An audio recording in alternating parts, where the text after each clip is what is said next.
Welcome to Be the Giraffe. I'm your host and guide, Chris Jarvis. Perhaps you're wondering why be the giraffe. The giraffe literally evolved to be more vulnerable, but the truth is that giraffe gets to see things others can't and reach heights and reach food others won't. If you are looking for ways to stand out and reach higher in business, with money, and in life, then you are in the right place. Welcome to Be the Giraffe. Well, thank you for having me on my show. Well, you're most welcome, Chris. Now, Chris, I have known you for quite a number of years, and I have this notebook. It is full of questions that I want to ask you so that our audience actually gets to hear a little bit more about who is the Chris, who is our Chris Jarvis. But first, I have this burning question I really want to ask you. Why be the giraffe? I get why be the giraffe a lot. Perhaps you're wondering why be the giraffe. The question, why be the giraffe? The giraffe is the only animal that evolved to be more vulnerable, not less. So we have predators and we have prey in nature. I love nature shows. I watched them with my dad. I had the best trip of my life in 2003. I went to Africa for a month on a photo safari, and it was everything I hoped it would be and more. But what I learned about giraffes, again, predators and prey, they evolve. The predators get stronger teeth, stronger jaws, claws. They learn to hunt. They have night vision, things that allow them to work in packs. The prey learn how to evade those predators. So they often go with safety in numbers, or they learn how to hide. They learn how to climb a tree or burrow underground or do something, develop camouflage. The giraffe literally evolved to be more vulnerable. It does stick its neck out. The neck grew longer. There's no other animal like it in nature. So you would think by becoming more vulnerable, then it would be extinct. But the truth is that giraffe gets to see things others can't and reach heights and reach food others won't. So I love the giraffe because it is about evolving into being more vulnerable. And that's what the show is about. It's about helping people identify vulnerability. There's a lot of reasons for that, but the giraffe is about vulnerability and being confident in that vulnerability and letting people see you for who you are. And it's getting to authenticity. So you just said that, Chris, in regards to really letting people see who you are. I want people to really see the Chris Jarvis. So tell me, where did your journey begin? Well, you would think a TV host who's doing motivational speaking and doing all these wonderful things. I majored in math, of course. Of course. Of course. No, my path started math major actuary, so numbers guru. I was that kid who finished his SATs in 9 minutes, at least the math segment. Struggled on the English, but did great with the math. I just had a knack for solving problems and working on math. And so I went through math, became an insurance executive, decided I didn't want to do that, went back to business school. So had a great career, but wasn't happy. So for people at home who have a career, you're doing something, but it wasn't quite there. I know how you feel. I was there. And I burned all the bridges, went back to business school. I had a plan when I went to UCLA to get a job in management consulting or investment banking. And I took a Myers-Briggs test because I was always searching for who am I? I felt like I didn't fit in. And when I took this test, it came back as an ENTP, which was just 4 letters, but the translation was, if you are this, you are infinitely uninsurable. And I thought, oh my God, I just burned the bridges. I went back to school to try to find a better job. And then someone tells me, yeah, you're not going to like a job. And it was the first time someone described me in a way that I understood. I said, oh, these people get me. And so I said, oh, that's great, except I don't have an idea. I didn't come to business school with the idea of starting a company. So then I had to pivot again. So I pivoted to go to school, and then I pivoted as soon as I got there to, I got to find something. So life doesn't always have the same plan that you think. Life definitely does. Well, I think there's a plan for us. I don't know that it reveals itself in a way that we would. For me, the plan didn't reveal itself for a very long time. So there were bits and pieces and course corrections and deviations. So again, for people who are doing something, we can get on a path and start moving really hard. And what I found is that as an actuary, I was taking these exams because it was a task in front of me. I was a type A person, and I said, I'm going to do this. So someone decides I'm going to go to law school, so I'm going to do well in school, I'm going to take the LSAT, I'm going to apply to schools. Then I'm going to make law review, then I'm going to go become a lawyer, then become a partner. Or someone's thinking about med school, and it's the same thing. You start down a path, and what I found for me was I was so focused on the path, I kept asking myself, how do I go further faster? I didn't stop to ask, should I even be going this way? And so even in my 20s, I started to ask a lot of questions because I wasn't fulfilled with the things in front of me. So that was a big thing for me.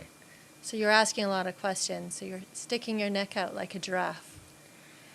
Yeah, perhaps. I don't know that I was so bold to tell other people that I didn't know what the plan was, but I was definitely looking. There was, for sure, for the people out there watching, if you're in a situation where your life, you've done the things you're supposed to do, you went to school, you did the thing, you got the job, you bought the house, whatever the next step is in life, it's okay to say this isn't working for me, and I need to do something. I might want something different for me than what I currently have. And that's really a big part of what this show is to give people perspective so they can stop and ask the most important questions they need to ask. That's really great, Chris. And let's tie this back to being a giraffe. In regards to, what I mean by that is sticking your neck out, being really vulnerable, and then somewhere, along the way, you met a giraffe. Is that the case? Did you see one? Where did you see your first giraffe, Chris? You see them at the zoo, but I was in Africa. I did have the experience of seeing giraffes, and it was a cool experience. And even when I saw them in 2003, I didn't know. It wasn't an epiphany. It was just something I saw, and it sat in the back of my head. And what actually happened was I did all the things, and I went back to business school. I started a company. It went great. We were growing, making about $10 million a year. And the company was doing 10 million in revenue. We weren't making 10 million, but we were doing very well. And then I had a moment when I got kicked out of a company I started. And so there was this moment of, wow, again, I'm doing the things I'm supposed to do. I built the company, I made the money, I help the people, I write the books, I speak at the conferences, and even then it didn't work. And so there was this moment of, what do I want to stand for? What's really important to me? And I went back to my clients and asked them, what do you get from working with me? The people I had the biggest impact on, the people who cared about me the most, or I thought cared about me the most, I asked the question, what do you get from working with me? And the response I got was, you help me look at things differently. You always give me a different perspective. And so in figuring out what's my message, what's my metaphor, what's my logo, what am I going to use I'm a very visual person with symbolism, it was asking people, what is it? Having that bold, that strong or courageous, I guess, bone in your body to say to somebody, what is it about working with me that works for you? What doesn't work for you? And that's when people kept saying, you get me to look at things differently. That was where I came with the perspective. I love that, Chris, in regards to what you just said, that you look at things differently, come with a different perspective. You also said a lot of other detail that you just sort of skimmed over, audience, such as making 10 million, losing the company that you actually built. And we're going to talk about that in the next segment. But right before we take a break, I just want to know, and the audience I'm sure wants to know, why, if you have the millions, if you are doing all this, why are you bringing the show to the audience, to your people? Yeah, when I did the TED Talk in right after COVID, it was called "Surviving Ain't Thriving," and it was the idea that I feel like people, especially my kids said the greatest fear they had was being canceled, and obviously during COVID there was a lot of cancel culture and a lot of anger and a lot of fear going on. So I put out the TED Talk with the "Surviving Ain't Thriving, Be the Giraffe" to encourage people to stop worrying about making mistakes and to start thinking about taking chances and doing things. If you worry about the mistakes, you're living a life of fear. But if you think about the impact of the things that you could do, it's a very different mindset. to think about, to have this approach mentality versus this avoidance mentality, which I learned from the vice provost at the University of Texas, Art Markman, really smart guy, runs a great podcast, is a mentor of mine and a friend. But he talked about that whole mentality is so important when you're studying neuroscience that for me, I wanted to help push people into how do you get to an approach mentality and think about what you can accomplish. And when you accomplish great things, you have to fail. Nobody learns to ride a bike the first time they get on it. Nobody learns to do public speaking or host a television show the first time they get in front of a microphone or a camera. And so things take time. And so, but if you're not willing to make mistakes and stick your neck out, you'll never actually grow. So I'm really trying to encourage people to try things because it's not just about the money, it's about fulfillment, it's about impact, it's about joy. I'm sure we'll get into that in the next segment. Definitely will. Thank you so much, Chris. We're going to be looking forward to that.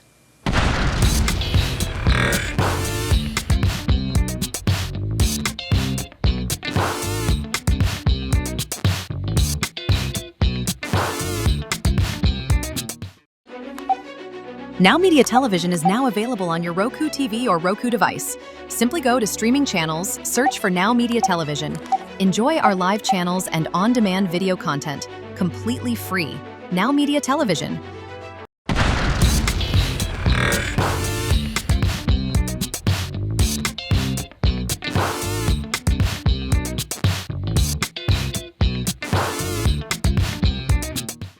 Welcome back to Be the Giraffe. So Chris, in the last segment, we talked about your show. But now let's talk about why would a guest want to be on Be the Giraffe TV? Yes, well, I have to be on the show today. But why would a guest be on the show? We talked about in the previous segment that people like to make connections. And right now, in the world of social media, with all the algorithms and the short attention spans we have, the data shows that you have to be impactful in 30 seconds, but you have to be really impactful in less than 5. So what I find in business, websites, social media, in your reels, you have to get to the point very quickly. You have to get to the pain point of the audience. You have to hit them with the aspiration very quickly. So you don't have a lot of real estate to tell long stories. So to win the social media game, you have to do things quickly. It has to be with a lot of oomph. So it's a lot of flash. But what I also know is that if someone's going to hire you for something substantial, if someone's going to work with you, if someone's going to work for you, if someone's going to acquire your business, if someone's going to merge, if someone's going to have any deep relationship with you, they need to know who you are. Like understanding who's the man, who is the woman behind the business, the opportunity. It's so important to know that person, but we can't do that in the very valuable real estate we have for the short segments. So the challenge is, how do people get to know you? You could put a video on your website, but if you just sit there and tell your tale of authenticity and vulnerability, it might seem somewhat curated. And so I created this show to inspire everyday people, moderately successful people who want to get to the next level. But for the guest, what I'm doing when I'm talking to a guest is I'm helping them in the 48-minute interview share their story in an authentic exchange. Here's the great things you did, but what didn't work? What were the challenges when you decided to be different and people didn't approve, or the people who were in your past revolted or gave you a hard time, pushed back a little bit? How'd you handle that? Because there's a lot of people out there who want to evolve. They need to hear from the people who have been successful, that when you leave something in your life and you're looking for something new, the journey between the past and the future is lonely. You are by yourself because you've left something you're comfortable with. The people who are in that space aren't happy you left because it seems like it's an indictment, or you might be better than them, or there's a lot of pushback. And so they need to know that when I finally want something better, the journey out is going to be difficult and it's going to be lonely. Everybody's excited about when you're successful. They're jealous of what you have. They are not jealous of the work you put in. And so what I'm doing with the show is helping the audience by sharing the story of the guest, of how they went through this, the challenges they had, And oftentimes those challenges, it's inspiring to hear what they went through, so people who are going through the same thing will get that inspiration. But more importantly, what ends up happening on Be the Giraffe is people share their stories of why they did things. And so they tell stories of their childhood. They still tell stories of failed business ventures or challenges with their own identity or whatever their concerns are. Those things resonate. And then you learn what's behind the person. And so I built Be the Giraffe to inspire people, but I also built it to help successful people, leaders, to help them tell their stories, so the people who might want to work with them or don't want to work with them will do it for the right reason. Right? So if someone says, "Oh, I watched you on Be the Giraffe and I decided not to work with you," I say, "You're welcome, because I saved you somebody who doesn't care about you and the things that matter to you." So that's really the reason to be on the show, is so you can get your story told in a way so that you will attract people who value and appreciate you for you, and you'll discourage people who don't seem to value the things that you have or that you hold dear. Story is so important, and I think that's a really great way to have your guests explain and tell about who they are. But today, Chris, you're my guest. So tell the audience your story. Have you had a time whereby you're vulnerable, that you felt like an outsider, that people didn't understand you? Did something come from your childhood or a massive loss? Yeah, there's a lot of things. When I wrote Be the Giraffe, I gave copies to, or lots of my friends, close friends bought copies, and even my kids read the book. And people said to me, I didn't know all of I thought I knew you pretty well. I didn't know all those stories. And there are 14 chapters. It's 14 paths to reaching higher in business and life. So I tell 14 stories about the giraffe, and then I say, how do you apply that in your personal life and in your business if you want to reach higher? So I had a lot of stories, and the book is full of them because it's the vulnerability that creates connection. So a book about vulnerability can't be the highlight reel of companies I sold and clients I was able to work with. It's about getting to burning the ships to get to business school, only to find out that job wasn't what you want. You weren't going to be a good employee. Starting a company, building it, and then getting kicked out. Building another company and trying to get kicked out of that, and having a coup that I had to fight off. I sold the company and then had to sit in federal court for 4.5 years to get my money. And so if I figured out how much time I spent, it wasn't worth it. But there was this principal thing I was fighting. I had parents come down with, there was a particular time in my life where my parents were both diagnosed with terminal cancer. I had a botched Achilles surgery. I had a back surgery that didn't work. And then my younger sister died. And she was transgender, had some mental illness, way before it was talked about. And the healthcare system really humiliated her and just over-medicated her to death, and she died in her early 40s.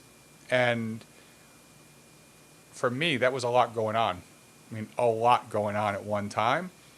And all those things happened. The 2 surgeries, going to court, parents sick, shortly after my sister died, all that happened in about a year. And there was a moment where I said, okay, whatever I'm doing isn't working. And I can remember seeing an osteopath who asked me 300 questions. And it was my best friend, business partner, Jason Plummer. It was his osteopath from Australia, looked at all my stuff and left me a 30-minute voicemail. But the short answer of the voicemail is, you've treated your body so poorly, now it's starting to reject you. And it was this moment of, wow, what am I really doing? So for me, there was a moment of, okay, whatever I'm doing isn't working. I'm not getting out of life what I want. I need to do something different.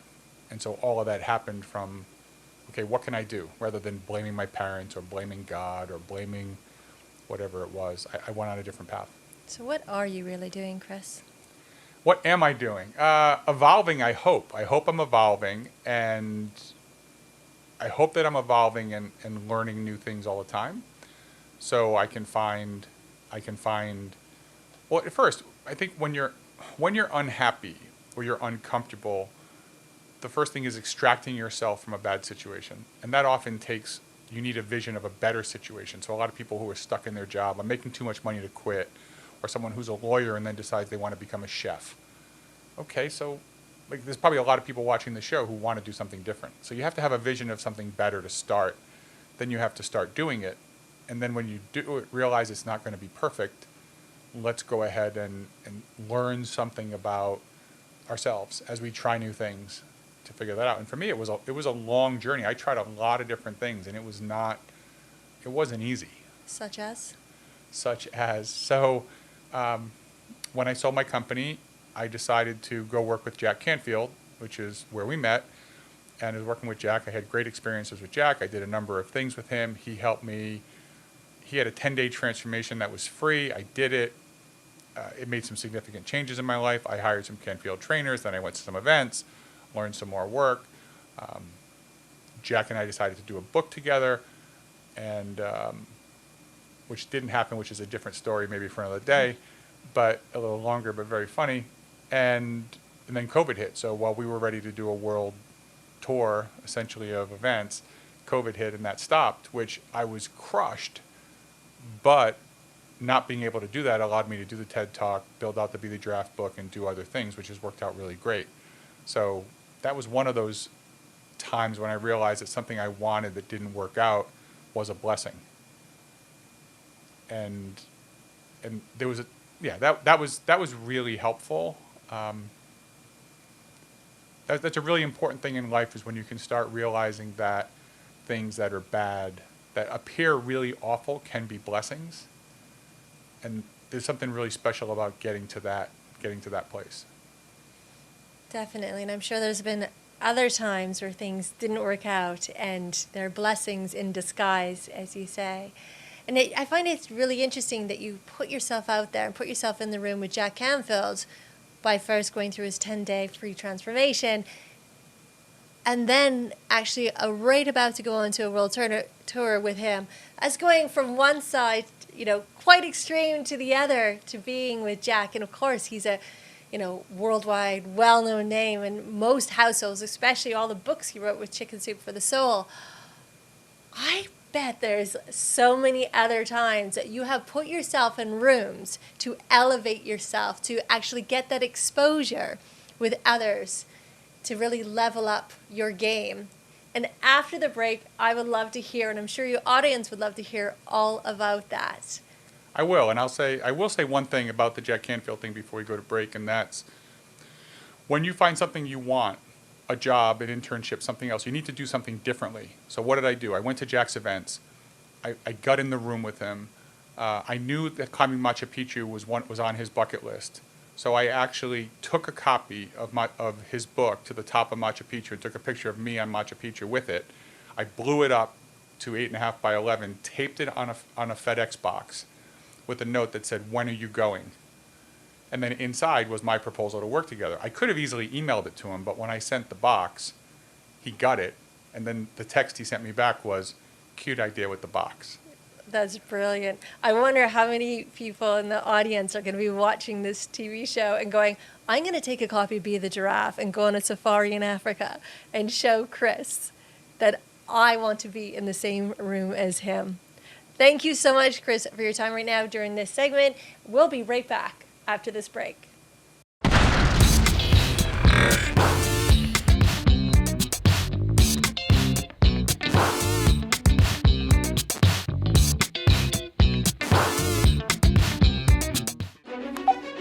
Now Media Television is now available on your Roku TV or Roku device. Simply go to streaming channels, search for Now Media Television. Enjoy our live channels and on-demand video content, completely free. Now Media Television.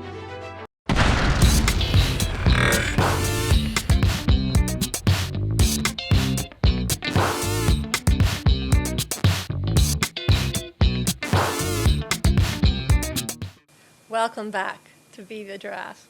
So, Chris, you kind of glossed over how turning a negative into a blessing. And I really want to hear, and I'm sure your audience does as well, how this actually helped you in business. Do you have an example that you can share? Yeah. Yes, I do. My hero was my father. And when I was 8 years old, my parents got divorced. And that, like many people who go through a divorce, it's crushing. And I changed schools, and I got bullied and beat up every day, and I was embarrassed to tell my dad about it. And I just looked forward to the weekends to see him. And I can remember as a kid the fact that the two people who loved me the most, who would die for me, didn't want to be in the same room. And for me, that just didn't sit well. I didn't like the fact that my parents wouldn't be in the same room. They just, they were going through their own stuff. And so for me, I've always had this desire to connect people, probably by proxy. In math, the term is proof by exhaustion. You try everything, and when they don't work, then you found an answer. Whatever's left is the answer. But I did proof by exhaustion. I would always do things to try to, I wrote the books and got the grades and did the things and tried to, and I'd speak at some big event. My parents would come and they'd be in the audience. They wouldn't sit together, but they'd be in the audience. And separately, I talked about the getting bullied part. I'd see my dad on weekends, and all three kids would go over there, and because I was the oldest kid, I don't know how many times this happened. It felt like it happened all the time. I'm sure it wasn't, but as kids, we have these moments. I know one that was hard for me was I was the oldest kid, so I had to be the messenger about money. And so mom asking me to get money from dad, or dad not being particularly appreciative of that, would say something back, and so I became the messenger about money, which I hated. So I spent most of my life, ironically, hating asking for money. So I would do things to help people and not ask for money. I gave a lot of stuff away. And so I helped a lot of people, didn't ask for money, which wasn't great for my career in my 30s, but now I've built so much goodwill in my 50s because I did so much of that in my 30s and 40s. I helped so many people who feel like they're somewhat indebted to me. It's helped. I wouldn't recommend it, by the way, but what I can say, when I said in the previous segment, it's magical when your pain becomes the thing that leads you to prosperity and purpose and passion. And for me, it was two things. I wanted to connect my parents, and I hated the financial barrier, the fact that money was a problem. And so now what I'm doing in one of my three businesses is helping connect people, companies to buyers, consultants to buyers, investment firms with investors, whatever it might be, families to long-term legacies, charities to donations. I'm connecting them by eliminating the financial hurdle. So I found a way to do this, and that's really fascinating that I had this moment of, I can use the math brain and use the fact that I can process financial solutions very quickly and solve those problems, that there's a way to do this. And to me, it was an epiphany that was magical, to realize the things that were painful to me are the things that drive me now. So in our Giraffe Accelerator with Jarvis Morris, that's what we're doing, is helping people who want to hire someone, they want to make an investment, they want to do something. We help them find the money with tax savings. So it's house money, it's found money to do something. It's a whole lot easier to do something with found money than with money that you had earmarked for something else. So that's a really cool part of that business model, is that I get to eliminate the pain, because I probably have some more transformation to do to resolve that. But for now, I know that the thing that I went through as a kid is something that's helping me now. And I would say for the audience, part of Be the Giraffe is acknowledging and being vulnerable about the things that don't work, or that you're not working, you're not doing well. When you share it with people, they want to help you. And so for me, I'm realizing the things that I hid from are actually the things that are leading to the most success in my life. There's so much to unpack there, Chris. It's a lot. There is These are a chairs, lot. not couches. So I don't know if we're going to be able to get this done, but it's. Relating it back, you help business owners, business leaders, so many different companies with the tax savings, and you say it's because you're connecting them together. For people who are listening and that really could relate to that, and they might have their business, so they're like, oh my gosh, Chris just said exactly what I'm feeling, that there's different departments, different people in their business who actually, as your parents were, not even being able to be in the same room. But they must connect together to really be able to, get the business going even further ahead. So what would you say to the audience? What would you say to these business owners, to these companies, these people, really? How can you give them a tip to connect together? Because you've sussed it. You know how to do it. Can you share something with the audience? Yeah, the first chapter in the opening of Be the Giraffe, the book, there's the wild factor. And the wild factor is an assessment that I spent 2 years and a couple $100,000 of my own money building to help people figure out, where are you? It's 20 questions. It'll take you 4 to 5 minutes. In the show notes, we'll put a password. We'll use my last name, Jarvis. To make it free, it'll save you $20 if you want to take it. I suggest you take it.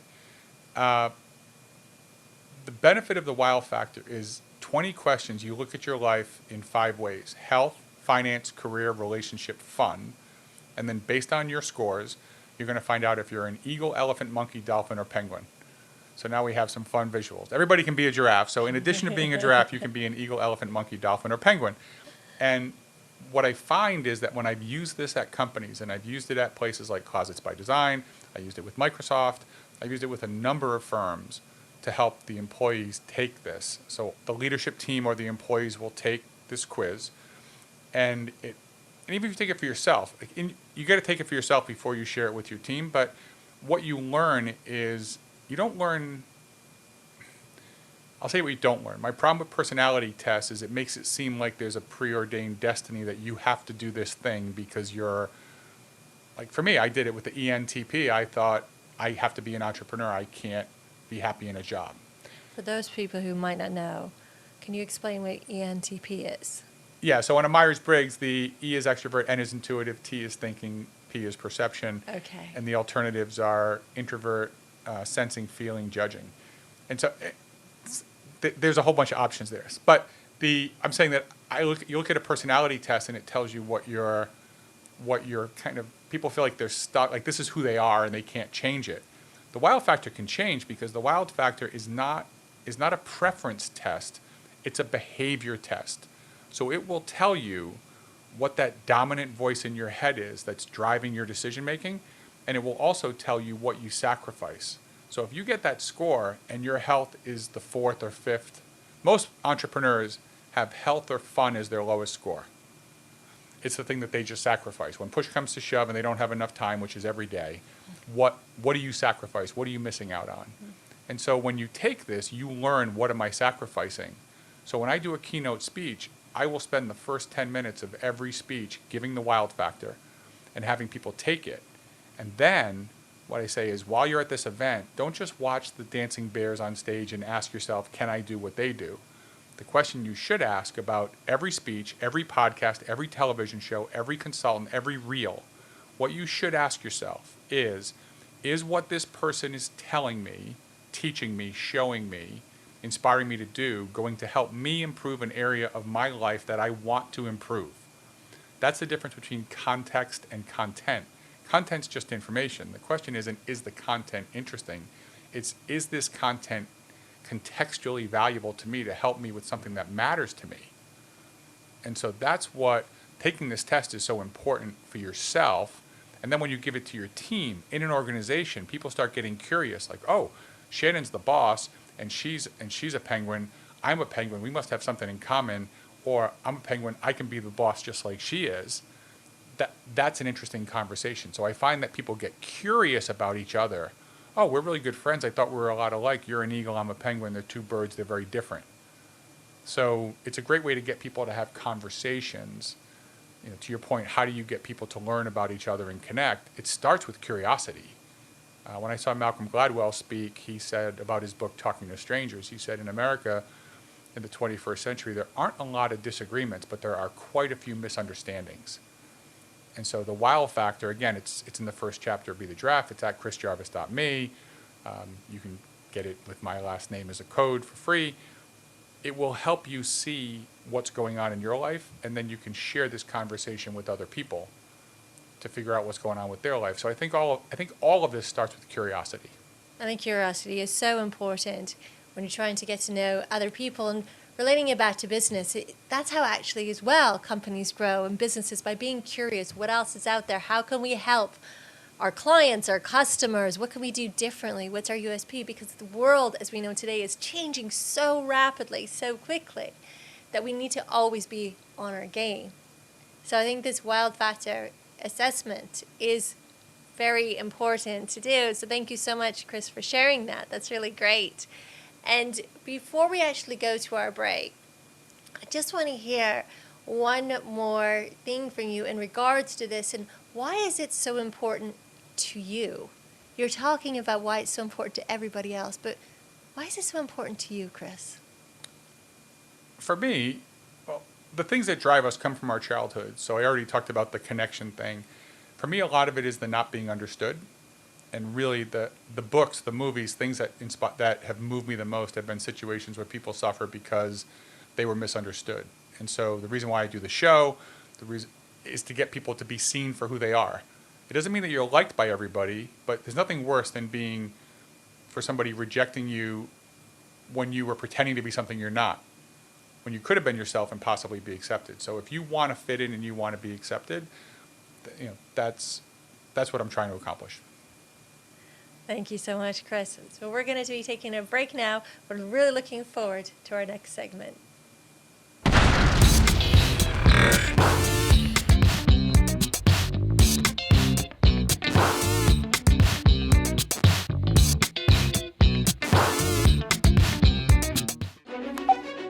Now Media Television is now available on your Roku TV or Roku device. Simply go to streaming channels, search for Now Media Television. Enjoy our live channels and on-demand video content, completely free. Now Media Television.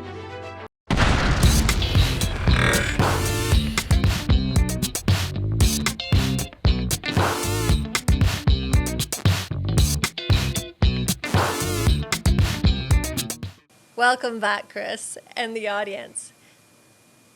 Before our break, you spoke about evolution and how important that is to keep evolving. Can you expand a little bit more on that? Are you asking me if I'm still evolving? Yes, exactly. Are you still evolving, Chris? I'm trying. As recently as a year ago, I was struggling. I had some success. I had actually signed the deal to do this TV show, and it took me almost a year to film the first episode, and more than 6 months. And I was struggling a lot. And I went on to Mind Valley. No, it wasn't Mind Valley. Somehow, as life would have it, something was in my feed, and Michael Beckwith, who's in LA, spiritual transformational guru, he did a little meditation that really captured my attention. And so I went and did a little more. I did his Mind Valley 28-day life visioning exercise, which was great. But in the middle of that, there was an exercise that I remember doing, this meditation exercise in my infrared sauna. So, and this is only important because it was 150 degrees in the sauna, and when this happened, I got chills, which I shouldn't get, and I didn't have the flu. So what it was Michael Beckwith said that in every area of your life, and I have 5 in my wild factor, he has more, so he includes spirituality and a bunch of different things. So whether it's your health, your finance, your career, your relationship, your purpose, your passion, your whatever it is, he said you can be in any one of 4 states at any given time.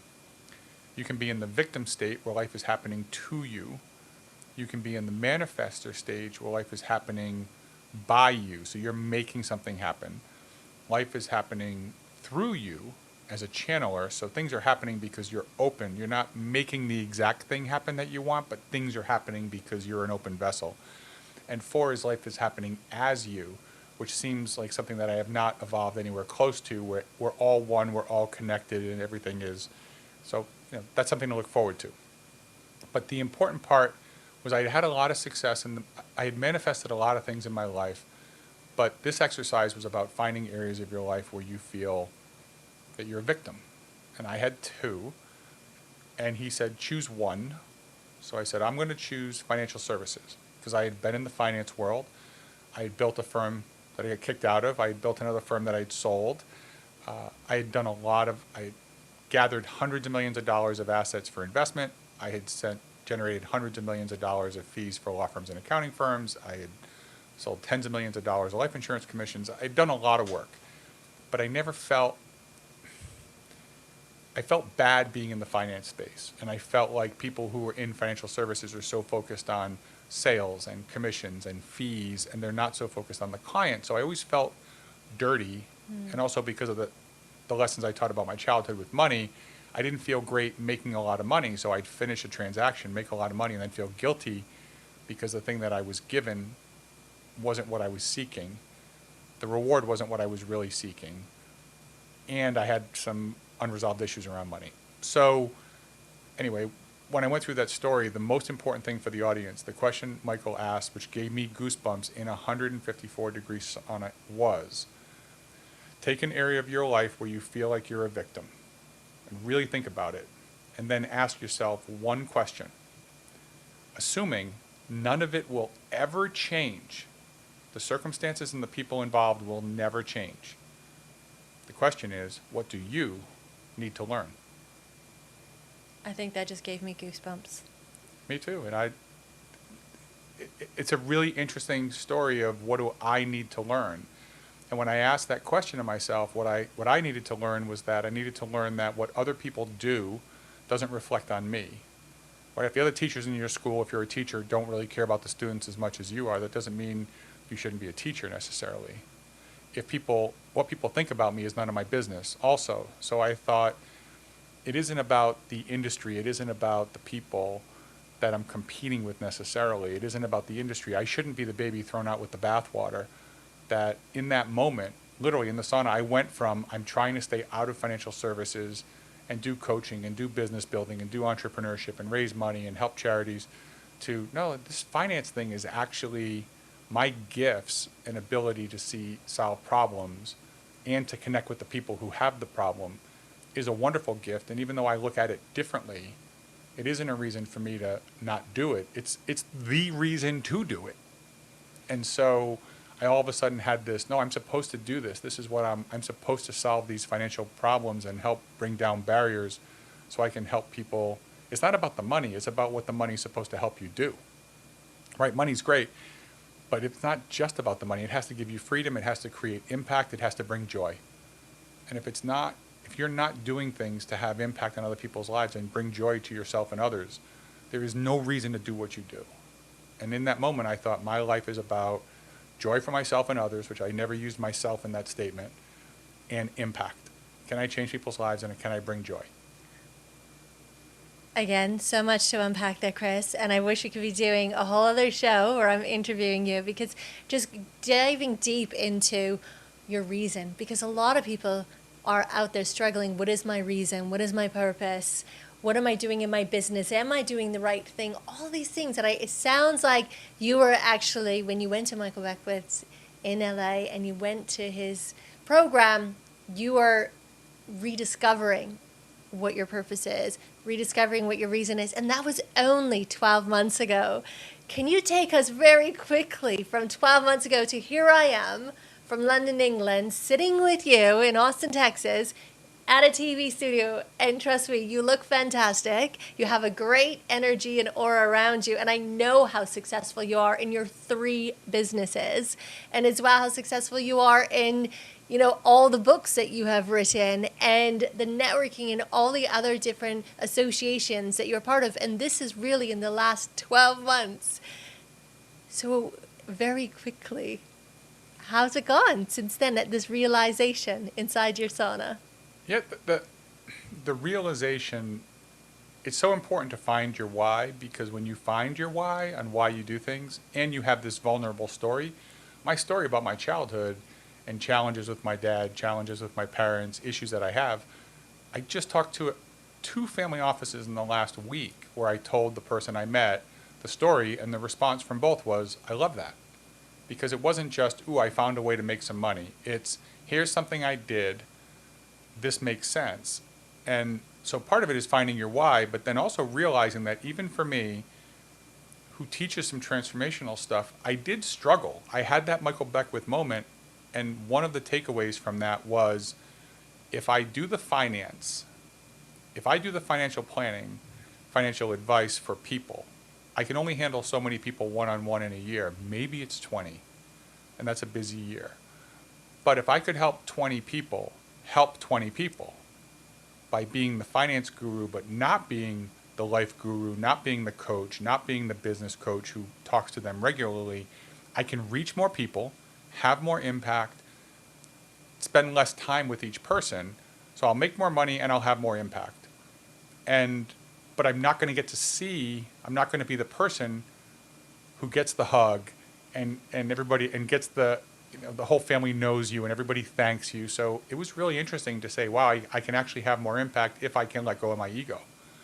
And so that part was the huge part for me, was I can make more money, which wasn't the reason to do it, but I can help more people. Oh, and by the way, you'll make more money and you'll have more time to yourself if you can forego the ego piece.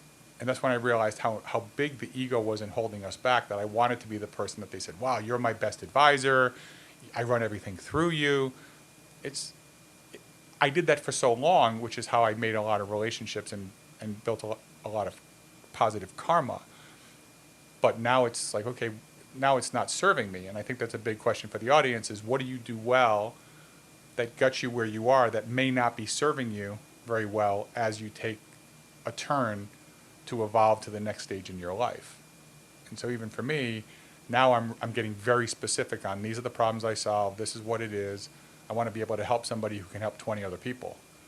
And if I can't do that, if that's not a good fit, then there isn't leverage. I'm not sure it's a good use of time. I love that, Chris, and helping others find their why by teaching others to help other people to find their why. That's really great, because there must be so many people working in the financial, planning stage, helping people with taxes to save millions, all those things. You must have so many clients where they believe the reason why they're actually making decisions, their why, actually isn't the reason that they're doing it. So this might be leaving money on the table. I know you say it's not the only reason, but if everybody's making more money, the old saying, I don't know actually who said it, but you can't feed the poor by being one of them. So if you can help more people by actually having better tax savings, by investing in the right way, I'm sure this is one of the things that you're bringing to your clients, helping them to find their why in regards to financial planning as well. Would that be the case? That's it. It's doing the work, it's asking the questions, it's getting out of the lab, I call it. Stop planning and start doing. Start having conversations, ask people what they want, ask people how they want it, how they don't want it, and then listen to the answers. And that's the best advice I can give. So not pigeonholing people into certain ways or putting them in a box where you're this because you have that much money, you should be using this tax savings or this investment, when really that might not be the reason why they want to do it. Because they could want to feed others, so to speak, through investing in charities, but maybe some other financial planners wouldn't actually allow them to do that. So I think this is brilliant, to really getting at the heart to why. And what about companies themselves in regards to helping them to find their why? What is it specifically that you're doing to help other people find their why? I think we're going to have to save that for the next episode. Okay. Thank you so much, Chris. And we are running out of time here, for being vulnerable, sticking your neck out, and really helping others to elevate, and yourself to your next journey on your next path. Thank you very much. It was great to be here. Thank you, Chris.